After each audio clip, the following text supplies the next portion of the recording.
we are saying that the growth on production, on the production side of GDP as well as expenditure on GDP, moves in such congruency. As we can see, the lines are actually moving in similar patterns.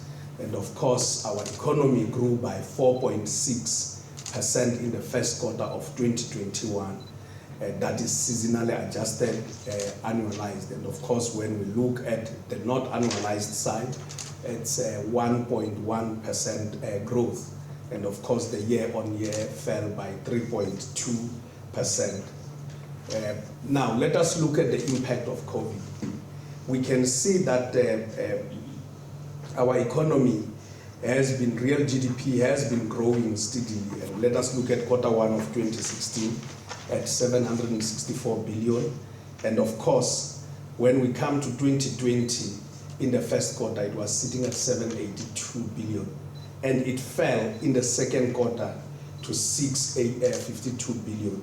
So we can see that our rise in the first quarter of 2021 hasn't reached the levels where we had reached. For example, it hasn't even reached where we were in 2016. It's actually falling short by about 3 billion, 3 billion to where we were in 2016. But where we were in the first quarter of 2020, it's actually falling short. So indeed, we see that we haven't come out of the woods sufficiently enough in terms of responding to what has happened in COVID-19, despite the fact that the economy is growing. What we are seeing here, and we have presented this when we were making the QLFS available, is we are looking at the share of nominal GDP by industry.